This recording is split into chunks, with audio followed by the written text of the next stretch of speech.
Week 13, Day 2, Pagkakaiba ng maliit at malaking pamilya.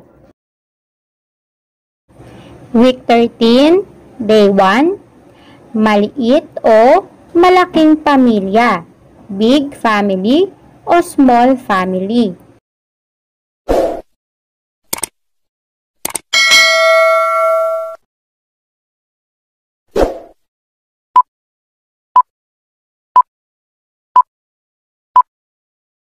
Magandang umaga mga bata!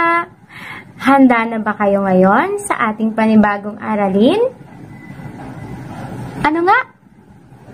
Okay, dahil handa ka na, bago tayo magsimula sa ating aralin para sa araw na ito, ay kinakailangan natin ng gabay ng ating Panginoon.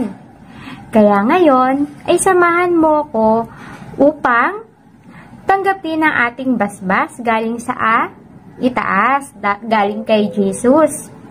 Okay ba? Okay, simulan na natin magdasal at manalangin. Sa ngalan ng Ama, ng Anak, ng Espiritu Santo. Amen. Panginoon, marami pong salamat sa mga biyayang ipinagkaloob mo sa amin sa araw-araw. Gabayan mo po kami sa aming pag-aaral at sa bawat gawaing aming gagawain. Hilungin mo nawa ang sakit na lumalaganap ngayon sa buong mundo at panatilihin mo kaming ligtas sa kapahamakan. Hinihiling po namin ito sa ngalan ng iyong anak na si Jesus. Amen.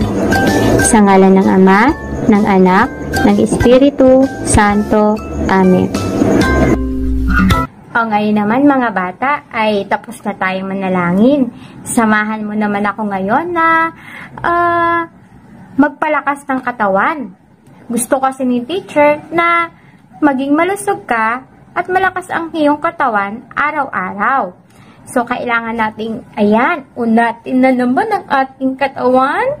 Palakasin natin. Ayan, unatin natin. Kaya ngayon, ikaw ay tumayo at samahan mo ko sa aking pagsasayaw. Handa ka na ba? O, dali na. Ipakita mo nga sa akin na ikaw ay handa na at tumayo ka na maayos at ihanda ang iyong sarili sa ating bagong sayaw sa araw na ito. At kinakailangan, syempre, kabisaduhin mo ang ating sayaw. Naintindihan mo ba? Okay, so dahil naintindihan mo na, simulan na nating sumayaw.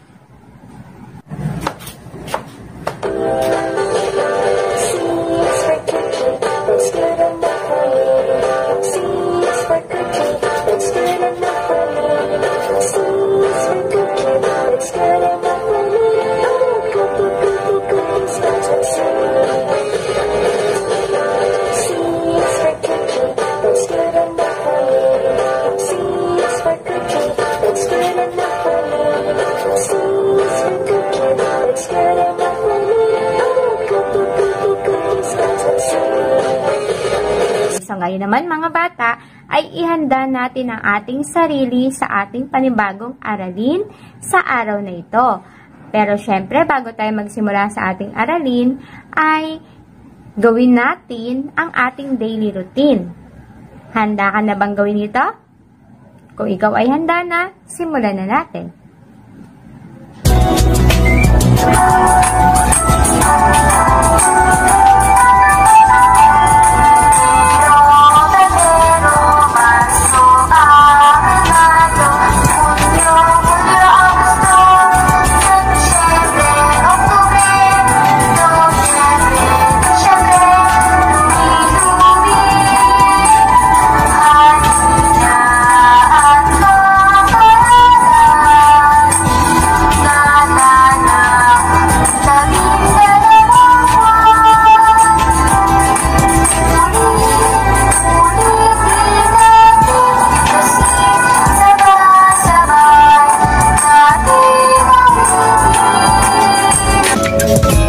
Tayo naman ay dumako sa ating balitaan. Ikaw nga ay magulat.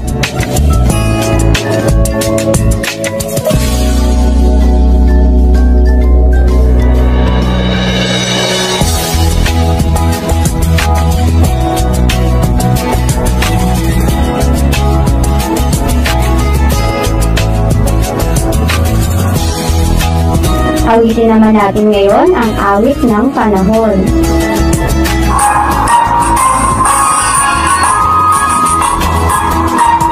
Tingnan natin at pakiramdaman ang panahon, kaibigan.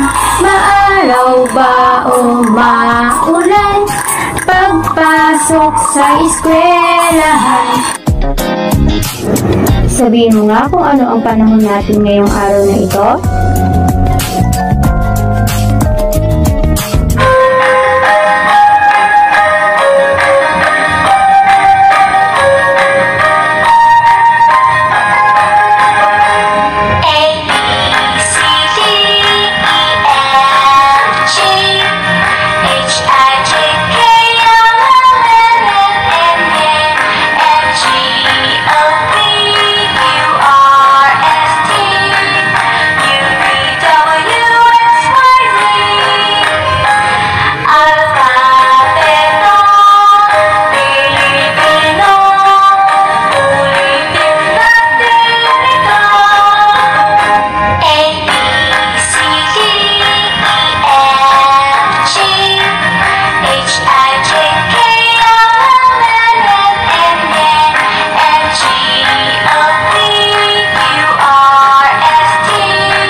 Mga bata, tayo naman ngayon ay magbilang. 1, 2, 3, 4, 5, 6, 7, 8, 9, 10, 11, 12, 13, 14, 15, 16, 17, 18, 19, 20, 21, 22, 23, 24,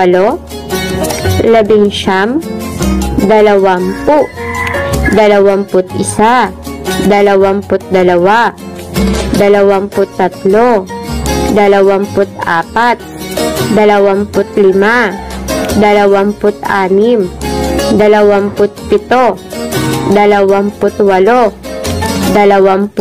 28, 29, 30, 31,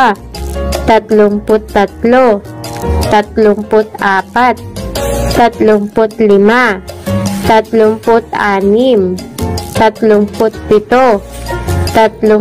35, 36, 37, 38, 39, 40, 41, 42, 43,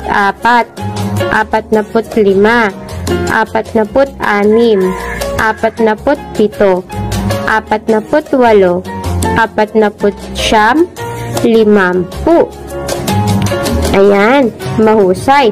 Alam niyo na kung ano ang tamang bilang ng 1 hanggang 50. Ayan mga bata, nagawa na natin ang ating mga daily routine. Ngayon naman ay ihanda mo ang iyong sarili sa ating bagong aralin para sa araw na ito. Ngunit bago tayo magsimula sa ating aralin, tayo muna ay magbalik-aral. Mga bata, gamit ang assignment ninyo kahapon na puppet, ay gagamitin natin ito bayan si teacher sa pagkanta. Ang ating awitin para sa araw na ito ay Nasaan si Tatay? Kapag binanggit ang pangalan ng miyembro ng pamilya, ay itaas mo ang iyong puppet at sumabay ka sa kanta. Okay po ba? Salamat! Simulan na natin! Nasaan si tatay? Nasaan si tatay? Eto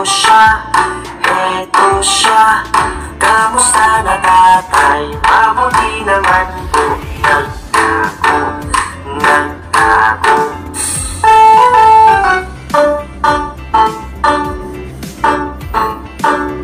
Nasaan si nanay? si nanay, eto siya, kamusta na nanay, mabuti naman po, nagtago.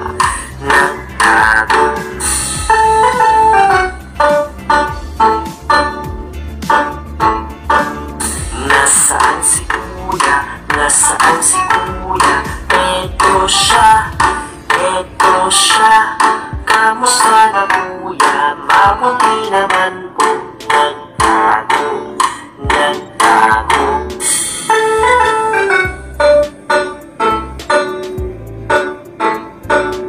Nasaan si ate, nasaan si ate, eto siya,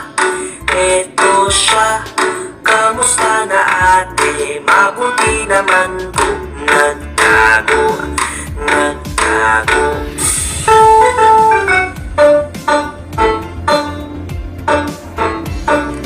Nasaan si baby, nasaan si baby, eto siya,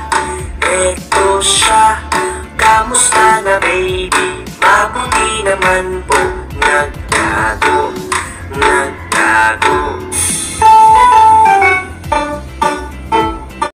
Ngayon mga bata, kuhanin mo ang iyong module at hanapin mo ang pahina na katulad ng nakalabas o nasa screen ni teacher. At ano ang iyong gagawin? Bilugan mo ang mga nabanggit na miyembro ng pamilya sa ating awit. Alin dyan yung mga kasali o binanggit natin habang tayo ay kumakanta? Bilugan mo ito. Bibigyan kita ng 2 minuto upang magawa ang ating gawain o ating balik-aral. Alam ko namang alam mo na ang kasagutan dyan, tama ba? Mahusay!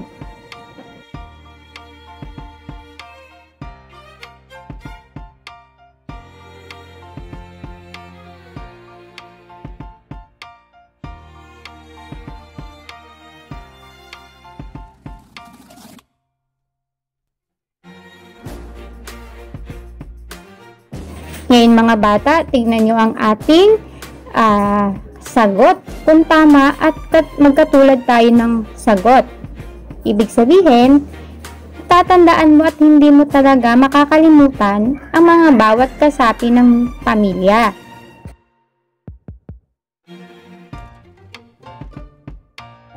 Ngayon mga bata, parehas ba tayo ng sagot?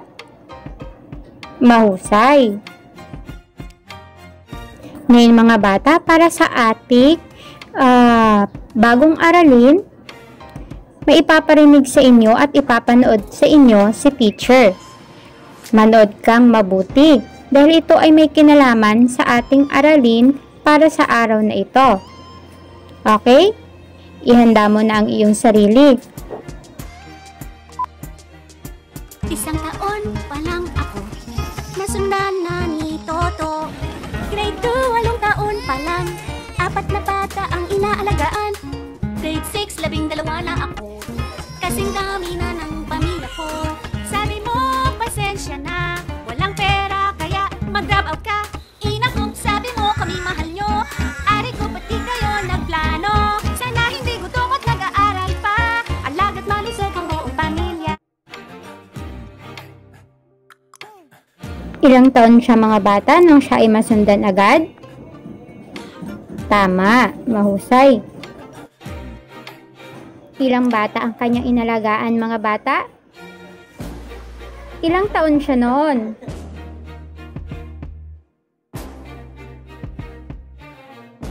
Ilan na daw yung mga kapatid niya nung siya ay 12 taong gulang?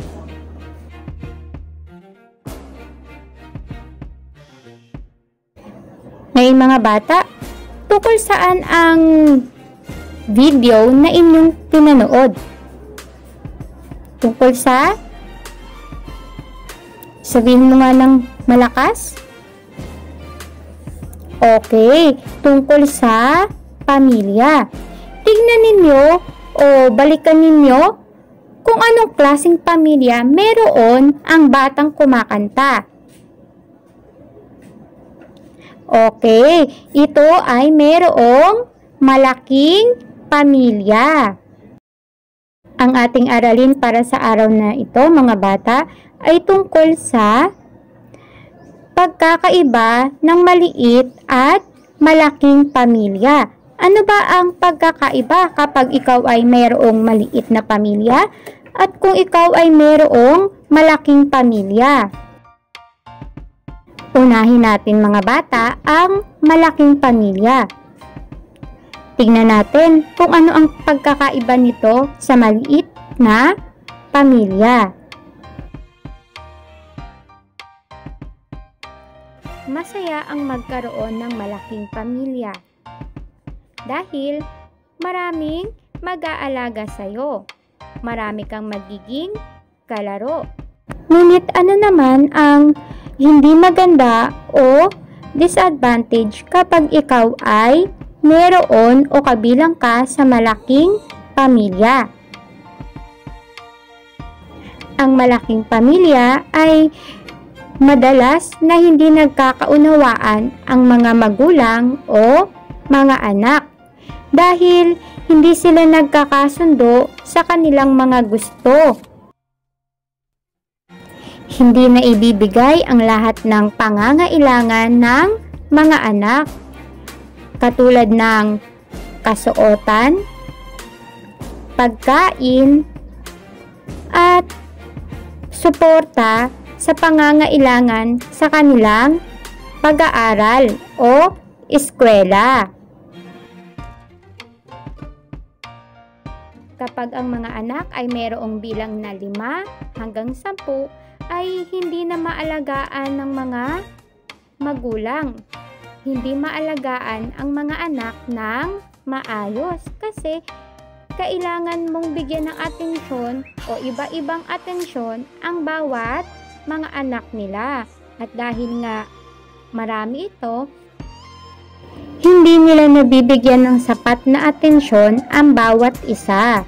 Dahil si nanay ay nag-iisa lang at si tatay ay kailangang maghanap buhay para masuportahan sila. Kapag malaki ang iyong pamilya, malaking konsumo ng pagkain o gastusin ang iyong kailangang ibigay. Lalo na kung ang nanay o ang tatay ay walang trabaho at masyadong malaki ang inyong pamilya katulad ng nasa larawan. Mahihirapan si nanay o si tatay na magbigay o magsuporta sa mga pangangailangan ng kanilang mga anak. Ano naman ang pagkakaiba ng pagkakaroon mo ng maliit na pamilya? Katulad ng malaking pamilya, ang maliit na pamilya ay masaya din. Naaalagaan ang bawat isa at ang atensyon ng mga magulang ay nasa inyo lamang dalawa o sayo lamang kung ikaw ay nag-iisa. Kapag maliit ang inyong pamilya, nabibigay ng mga magulang mo o ng mga magulang ang lahat ng inyong mga nais o mga nais ng kanilang mga anak. Katulad ng pag-shopping, katulad ng nasa larawan ni teacher. Kaya nyong mag-shopping o kung anong nais mo.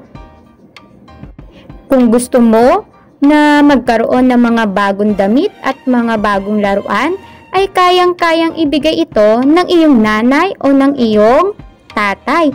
Dahil maliit lamang ang inyong pamilya, dalawa lang kayong magkakapatid o ikaw lang mag-isa. Dahil maliit lang ang inyong pamilya, naaalagaan ng maayos ang mga anak. Dahil ikaw nga lang ang inaalagaan ni nanay, so lahat ng kanyang atensyon ay nasa iyo, lahat ng pagmamahal. O kung kayo naman ay dalawa, sa inyong dalawa lang ibibigay ni nanay ang kanyang atensyon. Kaya maayos niya kayong naaalagaan. Pati si daddy o si tatay ay kanyang naaalagaan din. Kapag maliit ang pamilya, nabibigay ng mga magulang ang lahat ng kailangan ng mga anak, yung kanilang pangangailangan, lalo na sa pag-aaral. Nasusuportahan ito ng mga magulang. At yung mga bagay na katulad ng mga damit, pagkain, at mga pang-edukasyon na pangangailangan ay kayang-kayang ibigay ni nanay at ni tatay dahil ikaw lamang mag-isa o dalawa lamang kayong magkapatid. Ngayon mga bata, saan kabilang ang iyong pamilya? Sa malaking pamilya ba, katulad ng nakikita mo sa screen ni teacher? O sa maliit na pamilya, katulad nito? Sige nga mga bata, nais kitang tanungin o nais ko kayong tanungin. Ilan kayong magkakapatid? Meron ka bang kapatid? Kung meron, ilan ang kapatid mo? Ngayon, saang pamilya ka naman kabilang? Sa maliit na pamilya ba o malaking pamilya? Okay, so ngayon alam mo kung saang kabilang kang pamilya. Okay, ngayon naman, kung ikaw ay nag-iisa lang o dalawa kayo, saang pamilya ka o saan kang kabilang na pamilya? O diba, alam mo na kung saan kang kabilang na pamilya? Tandaan nyo mga bata, maliit man o malaki ang inyong pamilya, kailangan nyo itong pahalagahan dahil sila ang mag-aalaga sa inyo kapag kayo ay nangangailangan ng pag-aalaga o sila ang nag-aalaga sa inyo. Ngayon mga bata, para sa ating unang gawain, maaari mo bang kuhanin ang iyong module at hanapin mo ito. Ito ay makikita sa pahina 11. At ano ang iyong gagawin? Bilangin at isulat ang bilang ng anak sa bawat pamilya. So, tignan ninyo ang tatlong larawan. Tignan ninyo ang mga anak at bilangin nyo ito. Dahil alam mo naman ang pagbibilang, kayang-kaya mo itong gawin. Bibigyan lamang kita ng 2 minuto upang matapos ang ating unang gawain.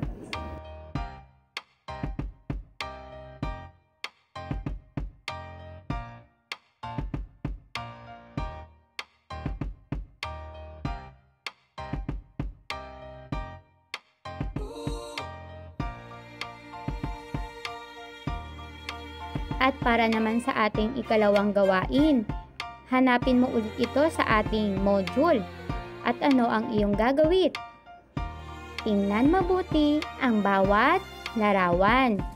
Bilangin ang mga anak na mayroon sa bawat pamilya at isulat ang bilang sa kahon.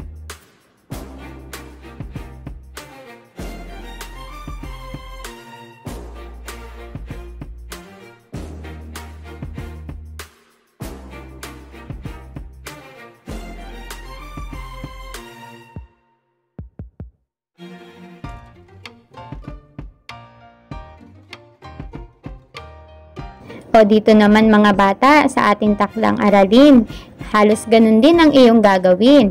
Bibilangin mo ang miyembro ng pamilya at isulat sa kahon kung ilan ang bilang.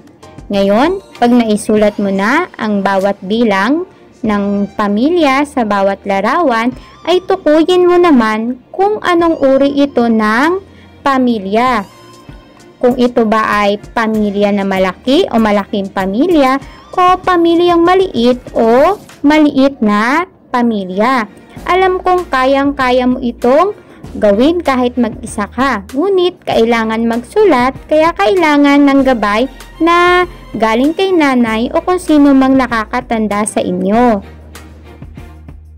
Para sa ating ikalawang takdang aralin, iguhit ang masayang muka sapat lang kung tama ang nasa pangungusap. At malungkot na mukha naman kung ito ay hindi. So kapag tama ang babasahin ni nanay sa iyo na pangungusap, ay magguhit o magdrawing ka ng happy face. At kung sa tingin mo ito ay mali o hindi maganda ang binasa ni nanay na pangungusap, ikaw ay gumuhit ng malungkot na mukha. Kayang-kaya mo yan, hindi ba? Very good. Mga bata, ngayon ang ibibigay ko sa inyo. Baka kasi nagsasawa na kayo sa regalo na teacher na bituin o star. Kaya 3 puso naman ang ibibigay ko sa inyo.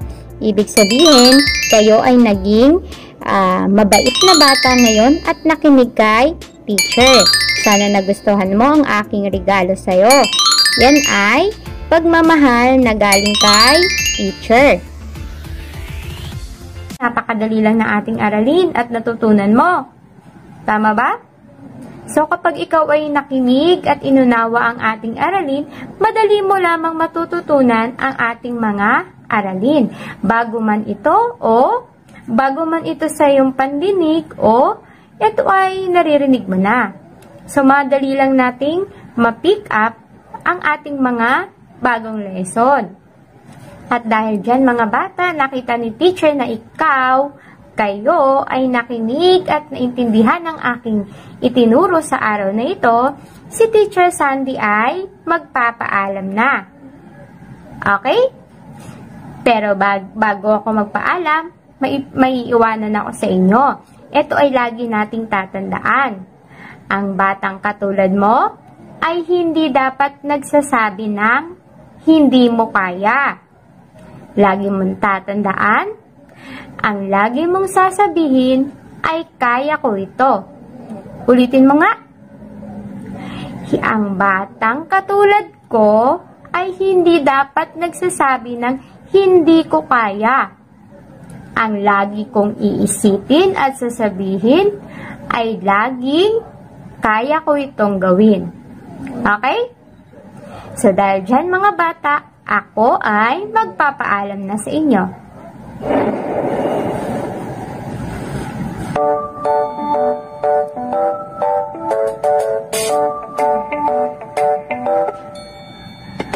Maganda-handa tayo uuwi na. Bukas na ulit ay magkikita. Paalam na sa'yo. Paalam na sa'yo. Paalam na sa'yo. Paalam na sa'yo. Paalam na mga bata. Bukas tayo ay magkikitang muli. Paalam na.